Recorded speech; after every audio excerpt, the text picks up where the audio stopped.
Sekarang saya belum nih, atau sudah lupa nama kok? Lupa. Belum kakak. Lupa nama? Ya. Oke, saya perkenalkan nama dulu ya. Sabar. Sudah. Saya perkenalkan nama dulu ya. Nama saya Maria Kristina Waku. Bisa disapa Arista, saya dari Jawa. Sekarang tinggal di Jakarta di sini di saya kuliah di kampus Poltekkes Kemenkes Subang, jurusan Kesehatan Gigi. Ini jadi terima kasih ya sudah mau dengar saya.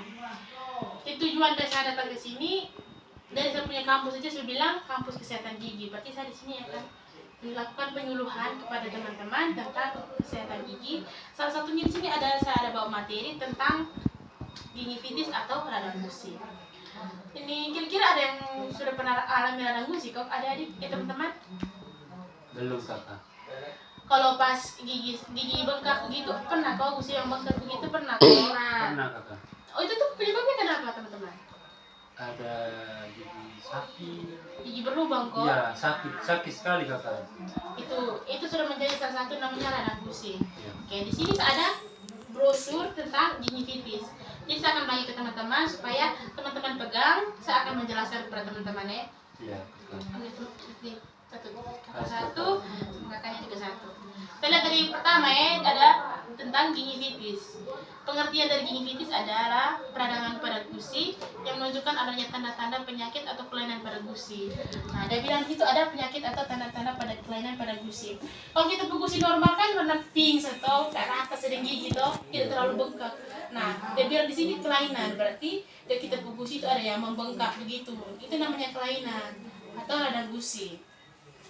Terus di sini ada beberapa faktor penyebab. Yang pertama ada plak. Teman-teman bisa lihat tuh di situ ada plak toh? Bisa. Nah, plak di situ tuh teman-teman ada yang tahu tuh tentang plak? Belum. Nah, di sini pertama tuh ada plak. Plak itu ada atau sisa makanan. Kalau kita habis makan kan pasti ada sisa makanan tuh yang putih-putih pada gigi tuh. Nah, itu yang dinamakan plak. Kalau gitu plak kayak kita lepas itu akan menjadi karang gigi. Dia akan mengeras, plak itu akan mengeras akan menjadi karang gigi. Kalau karang gigi sudah ada di dalam saku gusinya kita tuh, itu akan menyebabkan gusi kita bengkak. Itu yang dinamakan gingivitis. Sudah ke teman-teman? Sudah. Yang kedua ada karang gigi yang saya bilang tadi, kalau plak menumpuk dia akan menjadi karang gigi. Kalau karang giginya sudah masuk ke dalam gusi, itu akan menyebabkan gingivitis atau kelainan pada gusi. Yang ketiga ada cara menyikat gigi yang salah. Kalau teman-teman kayak menyikat gigi begitu ada yang darah-darah begitu tuh, kayak pas sikat gigi begini, kalau kita sikat gigi dengan teknik yang salah, kita gusi akan berdarah. Teman-teman sering alami atau tidak? Sudah kakak. Sering. Saya mau tanya kakak ini. Kalau saya kan kakak bilang kan mau cara teknis atau kan cara teknis itu harus berputar supaya gigi kita jangan kan kakak bilang ada gigi darah atau karena kami kan sikat tuh kasar begini tidak ada yang bilang teknis itu. Itu yang salah teman-teman. Kalau kita menyikat gigi tidak dengan teknik yang benar tuh, kita gigi akan berdarah. Kalau sudah berdarah tuh pasti kita tidak nyaman tadi kita gigi tuh, kita rasa kayak ngilu begitu, tidak enak toh. Nah, makanya kita harus menyikat gigi itu dengan teknik yang benar. Terus yang keempat di sini ada menggunakan tusuk gigi yang salah. Kita kan kalau habis makan daging tuh pasti kita tusuk-tusuk tuh kan ada sisa-sisa daging yang tempel pada gigi tuh, celah-celah gigi kita pasti menggunakan tusuk gigi tuh. Nah, kalau kita kayak tusuk gigi kena di gusi tuh pasti gusi akan berdarah toh. Nah, kalau gusi berdarah kalau kita tidak obati, kita tidak berkumur menggunakan air garam, pasti akan menyebabkan kita gusi itu membengkak. Jadi teman-teman kalau habis makan daging gitu tuh jangan pakai ini tusuk gigi, pakai benang gigi supaya kita gusi itu jangan ada yang berdarah. Oke, sekarang kita lanjut ya teman-teman. Ada di sini ada tanda-tanda gusi sehat dan radang gusi. Ini ada yang pertama tuh ada tanda gigi gusi sehat toh. Nah, kita lihat di situ ada gusi yang warna pink bagus toh. Tidak ada kayak yang warna kayak putih-putih begitu tidak toh, hanya ada warna pink toh. Nah, ini yang menjadi tanda kalau gigi gusi kita itu sehat. Ini gigi kita gusi yang sehat. Terus yang bagian bawah tuh ada ini gusi yang ini agak bengkak toh, di bagian celah-celah gigi itu ada gusi yang naik toh. Nah, itu yang dinamakan kelainan atau radang pada gusi. Oke, sekarang kita lanjut, Tem. Tadi kan di penjelasan awal kan ada bilang cara menyikat gigi yang salah toh. Nah, di sini ada dijelaskan 5 langkah menggosok gigi yang baik dan benar. Yang pertama tuh sikat gigi dengan bulu lembut dan halus. Kalau teman-teman sikat gigi ini yang halus atau yang kasar? Kasar. Suka yang kasar kok? Tidak. Terus kenapa adik pakai yang sikat gigi kasar? Karena masih baru. Masih baru. Oh, oke. Sebenarnya penggunaan ini sikat gigi menggunakan sikat bulu yang kasar itu tidak apa-apa, tapi pelan-pelan saja menggunakannya itu dengan perlahan. Jangan kayak gosok cepat-cepat begini, kalau kita buru-buru kita gosok cepat-cepat itu tidak boleh. Nanti kalau kita salah tuh kita gusi akan berdarah toh. Terus yang kedua, posisikan sudut dengan sudut pada 45 derajat. Jadi kita pegang sikat gigi itu 45 derajat ya, jadi dia miring, dia tidak lurus begini tapi miring. Nah, habis miring begini baru kita putar.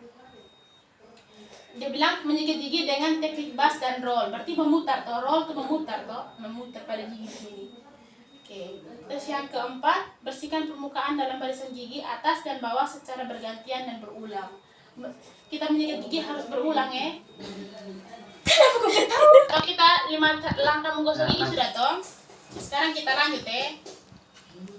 Ini ada cara menjaga kesehatan gigi.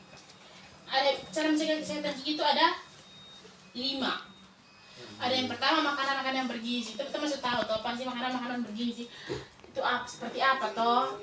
Tidak mungkin makanan-makanan bergizi seperti alkohol, tidak mungkin toh. Tidak kakak. Makanan bergizi seperti sayur, buah itu harus sering dikonsumsi. Karena kalau kita sering konsumsi itu tuh kita gigi itu akan sehat. Mulut kita akan bersih begitu. Terus yang kedua sekarang kurangi konsumsi gula. Gula tuh sangat berbahaya ya. Selain bisa menyebabkan kita gigi rusak, kita pun bisa menyebabkan adanya penyakit sistemik atau ini gula darah tinggi toh. Kalau ada gula darah naik atau tinggi tuh sangat berbahaya atau bagi kesehatan kita toh. Iya. Nah, sekarang yang ketiga itu gunakan pasta gigi berfluorida. Teman-teman kalau menggosok gigi pasti gunakan pasta gigi toh. Iya, Ya, tapi kita harus memilih. Di situ pasti di dalam ini pasta giginya di bungkusan pasta giginya tuh ada tulisan berfluorida. Iya. Nah, teman-teman pilih yang itu karena itu yang bagus untuk kesehatan gigi. Terus yang keempat itu ada gosok gigi 2 kali sehari. Teman-teman pasti sering toh gosok gigi 2 kali sehari.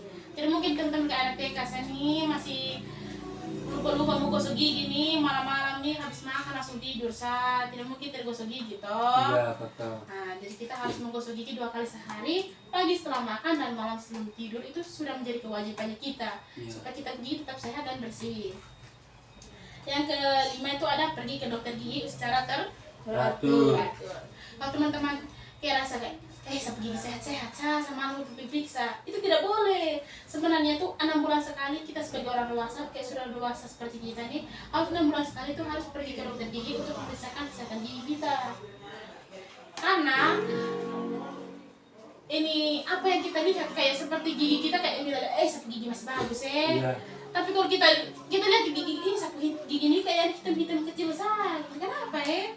Nah, coba periksa di dokter gigi, itu sebenarnya di dalam gigi kita tuh sudah rusak, sudah ada terjadi gigi berlubang. Jadi teman-teman harus periksa gigi ke dokter gigi ya. Oke, sekarang saya sudah menjelaskan tentang cara menjaga kesehatan gigi toh. Tapi sebelum menjelaskan tentang cara mencegah terjadinya gigivitis, sama sebenarnya untuk cara menjaga kesehatan gigi dengan untuk cara mencegah agar tidak terjadinya gigivitis itu sama. Karena gigivitis itu menjadi salah satu kelainan atau penyakit dalam gusi, di dalam mulut. Jadi kalau kita menjaga kebersihan mulut berarti kita menjaga kebersihan gusi, menjaga gusi agar tidak berdarah atau terjadinya gigivitis pada gusi. Jadi teman-teman kalau sudah menjaga kebersihan mulut toh, pasti kita gusi kan tetap sehat, tidak mudah berdarah, kita kehidupan kayak kita kegiatan sehari-hari itu tidak akan terganggu. Tapi kita lihat lagi ya, di sini ada cara mencegah terjadinya gigivitis. Sama, menyikat gigi 2 kali sehari, menghindari makanan-makanan manis dan lengket, mengonsumsi makanan berserat dan berair atau makanan bergizi. Terus ada konsultasi ke dokter gigi 6 bulan sekali. Itu teman-teman sudah dengar toh? Nih, di ini browser ini sudah saya jelaskan semua. Teman-teman ada yang mau bertanya kok? Ada. Ya, tanya apa sebenarnya?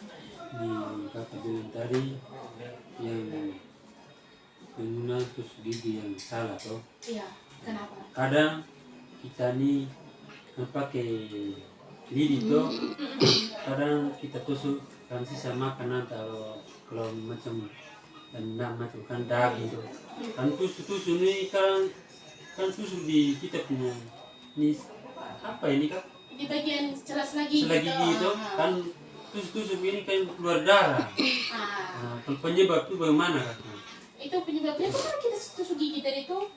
Jadi kalau kita tusuk kita gigi toh, Nah, pasti kan kita akan melukai gusi toh. Kalau kita gusi sudah luka pasti akan berdarah. takutnya infeksi ke apa di dalam? Tidak, itu tidak sampai infeksi juga, tapi kalau misalnya ada suka teman-teman kalau rasa kayak kita pas tusuk gigi begini terus ada rasa kayak kita tidak nyaman begitu, coba berkumur pakai air garam, itu akan mencegah